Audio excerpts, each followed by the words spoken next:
तो चलिए आज बात करते हैं मॉलिक्यूलर ऑर्बिटल थ्योरी की।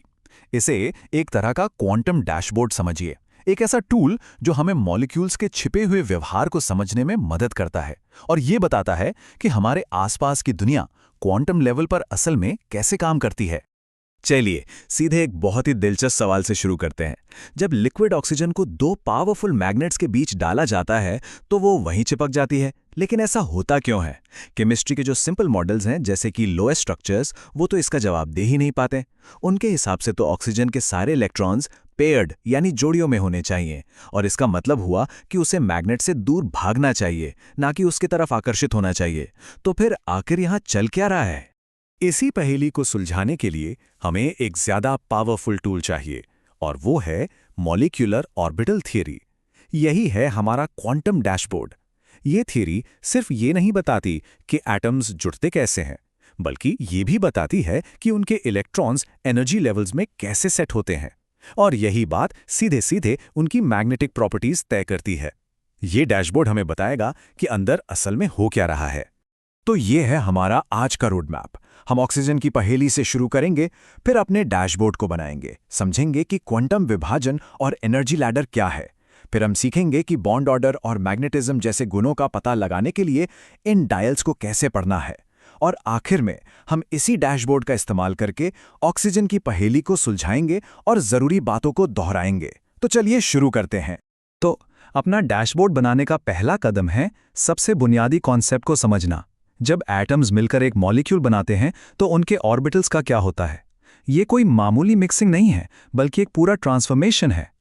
अब यहाँ एक बहुत ही दिलचस्प बात होती है। जब दो एटॉमिक ऑर्बिटल्स यानी एटम्स के ऑर्बिटल्स ओवरलैप करते हैं तो वो मिलकर दो नए मॉलिक्यूलर ऑर्बिटल्स बनाते हैं। इनमें से एक, जिसे हम बॉन्डिंग ऑर्बिटल कहते हैं, उसकी एनर्जी ओरिजिनल एटॉमिक ऑर्बिटल्स से कम होती है। ये उस गोंद की तरह है जो मॉलिक्यूल को जोड़े रखता है और उसे स्टेबल बनाता है। और दूसरा एंटी बॉन्डिंग ऑर्बिटल, जिसकी एनर्जी ज्यादा होती है और वो स्टेबिलिटी को कम करता है। हमेशा याद रखिए, दो एटॉमिक ऑर्बिटल्स अंदर आते हैं और दो मॉलिक्यूलर ऑर्बिटल्स बाहर निकलते हैं। तो सवाल ये है कि ये एनर्जी में बंटवारा होता क्यों है? इसका जवाब इलेक्ट्रॉन्स के वेव जैसे नेचर में छिपा है। जब दो ऑर्बिटल वेव्स एक साथ जुड़ती हैं, जिसे हम वेव एडिशन कहते हैं, तो इलेक्ट्रॉन दोनों न्यूक्लियस के बीच में आ जाते हैं। ये उन्हें एक दूसरे की ओर खींचता है और एक स्टेबल, कम एनर्जी वाला बॉन्डिंग ऑर्बिटल बनाता है। दूसरी तरफ, जब ये वेव्स एक दूसरे को कैंसिल करती हैं, यानी वेव सब्सट्रैक्शन, तो न्यूक्लियस के बीच एक ऐसी जगह बन जाती है जहां इलेक्ट्रॉन के होने की संभावना 0 होती है। इससे न्यूक्लियस एक दूसरे को धकेलने लगते हैं और एक अनस्टेबल, ज्यादा एनर्जी वाला एंटी बॉन्डिंग ऑर्बिटल बनता है। ये टेबल इस पूरी बात को बहुत अच्छे से समझाती है। बॉन्डिंग ऑर्बिटल्स वेव एडिशन से बनते हैं, न्यूक्लियस के बीच इलेक्ट्रॉन्स को इकट्ठा करते हैं, एनर्जी कम करते हैं और गोंद का काम करते हैं। वहीं एंटी बॉन्डिंग ऑर्बिटल्स, जिन्हें हम एक स्टार या एस्टेरिक्स से दिखाते हैं, वेव सब्सट्रैक्शन से बनते हैं। इलेक्ट्रॉन्स को न्यूक्लियस के बीच से हटाते हैं, एनर्जी बढ़ाते हैं और मॉलिक्यूल को तोड़ने का काम करते हैं। मतलब स्टेबिलिटी इस बात पर निर्भर करती है कि इस गोंद और एंटी गोंद के बीच का बैलेंस कैसा है। ठीक है, तो अब हम जानते हैं कि मॉलिक्यूलर ऑर्बिटल्स बनते कैसे हैं। अब अगला कदम है उन्हें एनर्जी के हिसाब से अरेंज करना। इसे हम एनर्जी लैडर यानी ऊर्जा की सीढ़ी कह सकते हैं, जिस पर इलेक्ट्रॉन्स नीचे से ऊपर की ओर चढ़ते हैं। हमें दो तरह के ऑर्बिटल से डील करना है, सिग्मा और पाई। सिग्मा बॉन्ड्स तब बनते हैं जब ऑर्बिटल्स सीधे आमने सामने यानी हेड ऑन ओवरलैप करते हैं। इससे न्यूक्लियस के बीच बहुत मजबूत इलेक्ट्रॉन डेंसिटी बनती है। दूसरी ओर पाई बॉन्ड्स तब बनते हैं जब P orbitals side by side overlap करते हैं। क्योंकि सिग्मा ओवरलैप ज्यादा डायरेक्ट होता है, इसलिए सिग्मा बॉन्डिंग ऑर्बिटल्स की एनर्जी पाई बॉन्डिंग ऑर्बिटल से आमतौर पर कम होती है। और ये रही हमारी एनर्जी लैडर। ये O2 और F2 जैसे मॉलिक्यूल्स के लिए स्टैंडर्ड ऑर्डर है। इलेक्ट्रॉन सबसे नीचे से भरना शुरू करते हैं, यानी सिग्मा 1s से, और फिर एक एक करके ऊपर की तरफ बढ़ते हैं। हर एनर्जी लेवल को पूरा भरने के बाद ही अगले पर जाते हैं। ये ऑर्डर एक्सपेरिमेंट से तय किया गया है और हमें एक सटीक ब्लूप्रिंट देता है। हालांकि इसमें एक छोटा सा ट्विस्ट है। जो हल्के एलिमेंट्स हैं, जैसे लिथियम से लेकर नाइट्रोजन तक, उनके लिए ऑर्डर थोड़ा सा बदल जाता है। S और P ऑर्बिटल्स के बीच इंटरैक्शन की वजह से सिग्मा 2p Z ऑर्बिटल की एनर्जी पाई 2p ऑर्बिटल से ज्यादा हो जाती है। ये एक छोटी लेकिन ज़रूरी डिटेल है जो दिखाती है कि ये मॉडल कितना सटीक है। खैर, हमारे ऑक्सीजन के केस के लिए हम स्टैंडर्ड ऑर्डर ही इस्तेमाल करेंगे। बहुत बढ़िया। तो हमारा डैशबोर्ड अब तैयार है।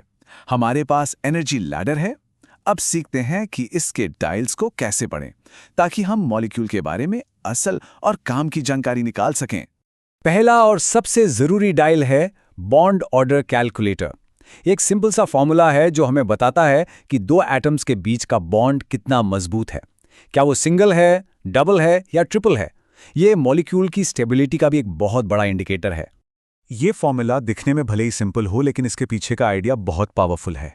ये गोंद और एंटी गोंद के बीच एक तरह की खींचतान है। Nb है बॉन्डिंग ऑर्बिटल्स में मौजूद इलेक्ट्रॉन्स की कुल संख्या।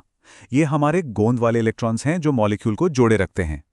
और Na है एंटी बॉन्डिंग ऑर्बिटल्स में इलेक्ट्रॉन्स की संख्या। ये हमारे एंटी गोंद वाले इलेक्ट्रॉन्स हैं जो मॉलिक्यूल को तोड़ने की कोशिश करते हैं। तो ये काम कैसे करता है? सबसे पहले बॉन्डिंग इलेक्ट्रॉन्स Nb गिनिए, फिर एंटी बॉन्डिंग इलेक्ट्रॉन्स Na गिनिए। उनके बीच का फर्क निकालिए और उसे 2 से डिवाइड कर दीजिए। अगर जवाब 1, 2 या 3 आता है तो इसका मतलब है कि एक स्टेबल सिंगल, डबल या ट्रिपल बॉन्ड है। और अगर 0 या नेगेटिव नंबर आता है तो थ्योरी कहती है कि वो मॉलिक्यूल बनेगा ही नहीं। जैसे एक काल्पनिक He2 मॉलिक्यूल में 2 बॉन्डिंग और 2 एंटी बॉन्डिंग इलेक्ट्रॉन होंगे, तो बॉन्ड ऑर्डर होगा ½ × 2 - 2 = 0।